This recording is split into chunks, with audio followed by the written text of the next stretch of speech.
नमस्कार. मी doctor Anuradha Harkare, psychology संडेजमध्ये सगळ्यांचं मनापासून स्वागत.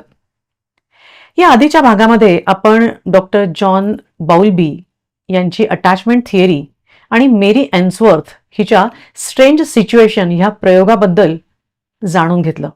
त्यात बाळांचं आणि त्यांच्या आईचं वागणं कसं वेगवेगळं होतं आणि त्या वागण्यातून निष्कर्ष शोधताना ज्या प्रकारची अटॅचमेंट स्टाईल्स आपण बघितल्या त्या एकूण 4, एक सेक्युअर आणि बाकी 3 इनसिक्युअर, त्यातली अवॉइडंट एक, ॲम्बिव्हलंट अँक्शियस दुसरी आणि डिसऑर्गनाइज्ड तिसरी. अर्थातच आपण आपल्या मुलांना किंवा पालकांना देखील अशी कुठलीच लेबल्स लावू नये म्हणून काळजी घ्यायलाच पाहिजे. पण ही माहिती ऐकताना खास करून मुलांना समजून घेण्यासाठी किंवा त्यांना मदत कशी करावी यासाठी पालक, आजी आजोबा, शिक्षक ही यांना उपयुक्त नक्कीच ठरू शकेल. आज आपण या अटॅचमेंट स्टाईल्सचा 4 भागात विचार करू. यांचे पालक कसे वागतात, म्हणजे कोणत्या कारणाने, म्हणजे कुठलं कारण असं मूळ असतं की ही मुलं अशी होतात. मोठेपणी ही व्यक्ती म्हणून कशी वागते, या मुलांचं रोमॅन्टिक रिलेशन कसं असतं आणि ही मुलं स्वतः पालक झाल्यावर कसे वागतात.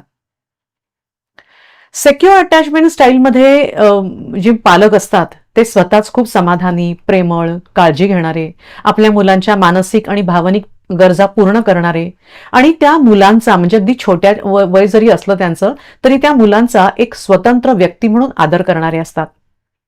मग साहजिकच ह्या मुलांना आपल्या बालपणी सकारात्मक अनुभव आल्यामुळे लोक चांगले असतात यावर त्यांचा विश्वास असतो. पालकांसोबत ते भावनिकरित्या जोडले गेलेले असतात आणि अडचणीत आपल्या पालकांची मदत घेताना त्यांना भीती वाटत नाही. अर्थातच आत्मविश्वास असतो आणि आशावाद, आनंदी आणि अनुकूल देखील असतात आणि आपल्या पाठीशी आईवडील आहे असा विश्वास असल्याने नवनवीन आव्हानं घ्यायला त्यांना आवडतं. रोमॅन्टिक रिलेशनमध्ये अर्थातच ही मुलं भरभरून प्रेम करणारी असतात. एक उबदार नातं तयार करू शकतात आपल्या पार्टनरसोबत आणि आपल्या लाईफ पार्टनर किंवा रोमॅन्टिक पार्टनरच्या नातेसंबंधाचं ती जी स्थिती असते त्याची सतत त्यांना खात्री करावी लागत नाही. म्हणजे सिक्युअर अटॅचमेंट स्टाईलमध्ये मोठा झालेला नवरा बायको कुठे गेली हे सतत फोन करून विचारत बसणार नाही, कारण एकमेकांसोबत ते कम्फर्टेबल असतात आणि इंटरडिपेंडंट असतात. स्वतः पालक झाल्यावर यांनी अर्थातच जी पालकांची शैली अनुभवलेली आहे आपल्या वडिलांची, आईची, तशीच सुयोग्य आणि सुरक्षित शैली ते आपल्या मुलांना पण देतात आणि आपल्या मुलांवर भरपूर प्रेम पण करतात. मुलांवर त्यांचा विश्वास असतो आणि मुलांना योग्य प्रमाणात स्वातंत्र्य देतात. दुसरी जी अटॅचमेंट स्टाईल आहे ती म्हणजे अवॉइडंट अटॅचमेंट स्टाईल. यामधले पालक स्वतःच उदास असतात, तणावग्रस्त असतात आणि असंवेदनशील देखील असतात. त्यामुळे मुलांना थोडीशी उपेक्षित आणि दुर्लक्षित वागणूक मिळते. मग मुलांना भावनिकदृष्ट्या जवळीक न देऊ शकणारे किंवा स्पर्शाद्वारे जवळीक न देऊ शकणारे असतात. मग मुलांच्या रडण्याकडे लक्ष न देणं किंवा सारखं तू रडू नको, आता मोठा झालायस असं म्हणणं, मुलं जर कुणासमोर रडली तर त्याच्यासाठी त्यांना खूप रागवणं, मुलं आजारी असताना त्यांच्या अडचणीच्या वेळेस स्पेशली हे पालक उपलब्ध नसतात. मग या मुलांचं व्यक्तिमत्व कसं होतं, तर हक्काच्या व्यक्तीकडूनच दुर्लक्षित वागणूक मिळत असल्याने त्यांना इतरांबद्दल विश्वासच वाटत नाही आणि आपली काळजी घेतल्या जाईल अशी खात्री नसल्याने ते स्वावलंबी होऊन जातात. म्हणून केवळ फक्त स्वतःबद्दल सकारात्मक असतात आणि बाकीच्यांना एकतर नकारात्मक नजरेने बघतात किंवा संशयाने बघतात. आणि आपल्याला आपले जवळचे लोक प्रेम करत नाही म्हटल्यावर आपण काही फार महत्वाचे नाही असं त्यांना वाटत असतं आणि बाहेर देखील शक्यतो स्वतःकडे इतरांचं लक्ष जाणार नाही याची काळजी घेतात. भावनिकदृष्ट्या गुंतायला आवडत नाही, मन मोकळं करण्यासाठी कुणी नसतं असा अनुभव लहानपणी घेतल्यामुळे ते स्वतःच्या चिंता, भीती हे त्यांच्यापुरत्याच मर्यादित ठेवतात, शेअर करत नाहीत. म्हणजे एका परीने भावनिकदृष्ट्या ते स्वतःला बंदिस्त करून घेतात असं म्हणायला हरकत नाही.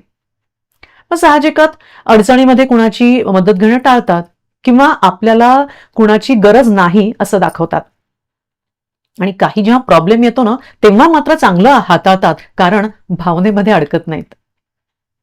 रोमॅन्टिक रिलेशनमध्ये अवॉइडंट अटॅचमेंट स्टाईलचे मुलं कसे असतात, तर हे खूप कमिटेड रिलेशन नातं तयार करायला जरा कचरतातच, कारण आपल्या जवळच्या व्यक्तीने आपल्याला सोडून दिलं तर ही भीती त्यांना असते आणि म्हणून मग बहुतांश वेळेला ही मंडळी आधीच त्यांच्या दूर राहण्याचा प्रयत्न करते.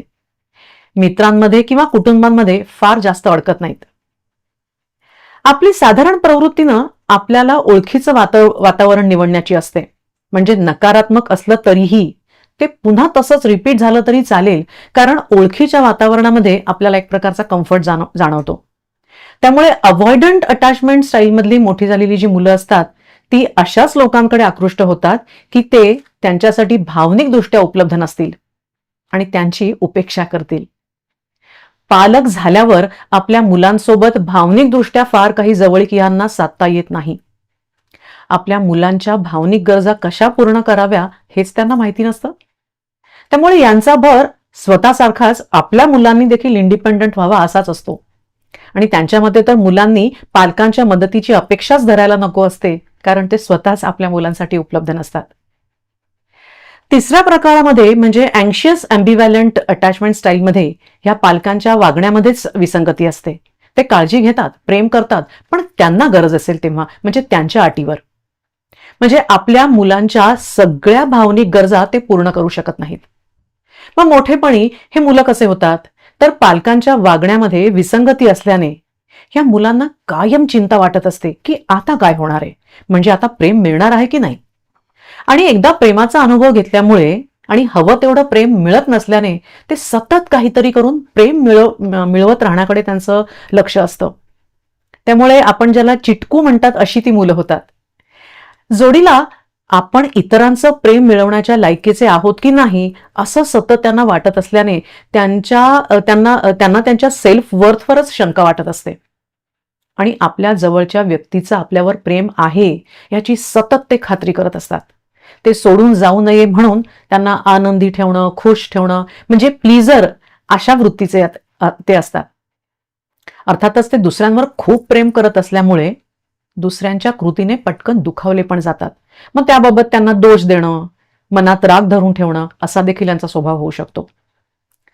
रोमॅन्टिक रिलेशनमध्ये हे मुलं कसे वागतात, हे तर आधीच प्रेम आणि जिव्हाळ्यासाठी तळमळत असतात.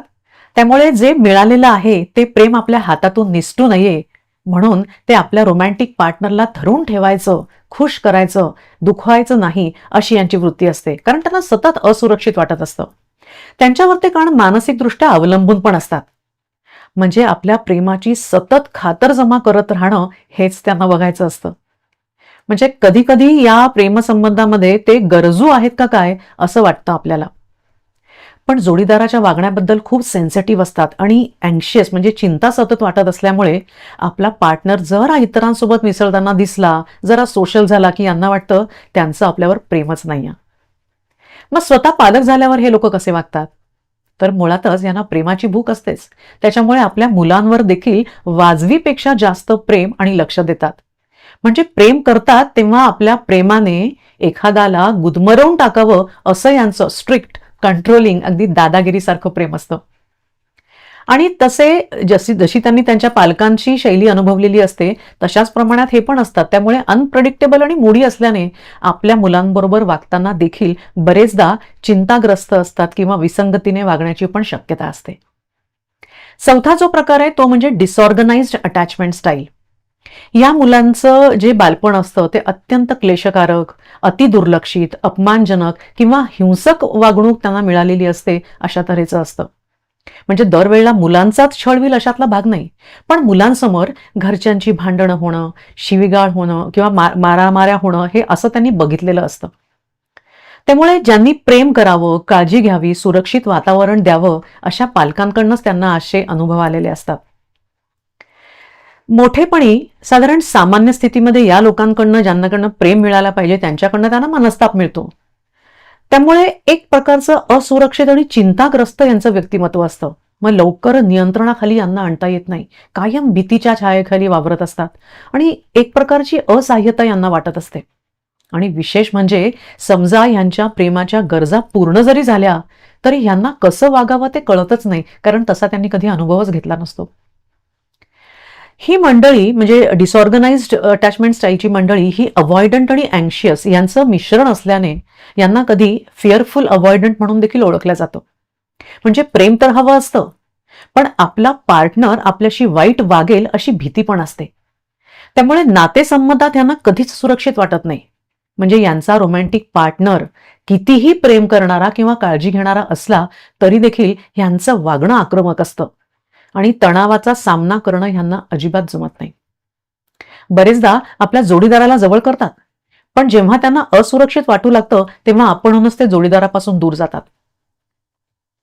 मग ही मंडळी पालक झाल्यावर कसे वागतील? तर प्रेमाच्या शोधात असतात, पण भीतीच्या छायेखाली पण वावरत असतात. त्यामुळे यांना मुलांच्या भावना ओळखताच येत नाहीत. म्हणजे यांचा मुलगा जर शाळेत जाताना रडत असेल तर त्याच्या रडण्याकडे दुर्लक्ष करून त्याला रागवतील किंवा भीती दाखवण्याचा प्रयत्न करतील. जर यांच्या मुलाला रात्री एकटं झोपण्याची भीती वाटत असेल तर त्याला हसणं, त्याची थट्टा करणं, दुर्लक्ष करणं अशा असंबद्ध प्रतिक्रिया ते देऊ शकतात. चिंता वाटणं आणि दुसऱ्या व्यक्तीसोबत जवळीक न साधणं ह्या बाबींमध्ये या चारही प्रकारच्या व्यक्ती कशा वागतील याची जर तुलना करायची असेल तर ती अशी करता येईल. आता तुमच्या लक्षात आलं असेल की ह्या वेगवेगळ्या कॉम्बिनेशन्सचे लोक जेव्हा एकत्र येतील, म्हणजे लग्न करून किंवा एका कुटुंबात देखील, हे समजणं देखील किती इंटरेस्टिंग असेल. अर्थात हे आपण नंतर कधीतरी बघूया. पण ऍटलिस्ट या सगळ्या माहितीवरून एखाद्याचं वागणं हे त्या व्यक्तीच्याही नकळत त्याला बालपणी आलेल्या अनुभवांचा परिणाम आहे, हे जर आपल्याला लक्षात आलं तर त्याच्याविषयी आपल्याला एम्पथी वाटेल आणि त्यांचं वागणं आपण वैयक्तिकरित्या म्हणजे पर्सनली घेणार नाही. हे जरी लक्षात आलं ना तरी बरेच गैरसमज दूर होऊन वाद टळू शकतील. पण हे तर नक्कीच कळतं याच्यातून की लहानपणीची काही वर्ष ही किती जास्त महत्वाची असतात. म्हणजे लहान मुलांना काही कळत नाही असं आपल्याला वाटत असलं तरी देखील अवतीभोवती जे काही घडतंय ते सगळे अनुभव ते मुलं कसे टिपून घेत असतात आणि केवळ त्यांचा शब्दसंग्रह मोठा नसल्याने त्यांना शब्दात मांडता येत नाही.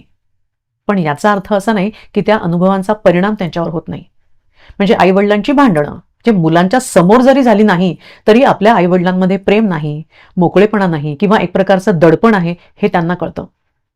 म्हणून मग घटस्फोट असेल किंवा घरातल्या कुटुंबियाचा किंवा जवळच्या कुणाचा किंवा आवडत्या अगदी पाळीव प्राण्याचा मृत्यू असेल, गंभीर अपघात असेल, अशा अनेक घटना या मुलांवर खोलवर परिणाम करतात. तेव्हा त्यांना समजून घेणं खूप आवश्यक असतं. मुलांच्या सर्व भावनिक गरजा पूर्ण करणं आणि खास करून त्यांच्या नकारात्मक भावनांचा आदर करून त्यांना भरपूर प्रेम, सुरक्षित आणि उबदार वातावरण देणं हे सगळ्या पालकांचं पहिलं कर्तव्य आहे. आपण अनुभवलेली अटॅचमेंट स्टाईल म्हणजे आपल्या लहानपणी जे आपण काही बघितलं ते आता तर बदलता येणं शक्य नाही. पण आपल्या स्वभावाचं कारण कळल्यावर आपण आपल्या स्वभाव बदलण्याचा प्रयत्न नक्की करू शकतो, कारण स्वभावाला औषध आहे. आणि तसंच आपल्या मुलांचं व्यक्तिमत्व आता उमदं होण्यासाठी त्यांना सेक्युअर वातावरण आपण कसं देऊ शकतो हे पण आपल्याला समजणं महत्वाचं आहे आणि ते अनेक मार्गाने देऊ शकतो. त्यातलाच एक मार्ग सांगणार आहे पण पुढच्या भागामध्ये. फ्रेंड्स, आजचा एपिसोड बघून जर तुम्हाला कोणी आठवत असेल किंवा स्वतःबद्दल काही सांगायचं असेल तर कमेंट बॉक्समध्ये नक्की शेअर करा. व्हिडिओ आवडला असेल तर लाईक करा आणि चॅनल सबस्क्राईब केला नसेल तर सबस्क्राईब करा. भेटूया पुढच्या रविवारी सायकोलॉजी संडेजमध्ये. आणि हो, हा व्हिडिओ पूर्ण पाहिल्याबद्दल मनापासून धन्यवाद.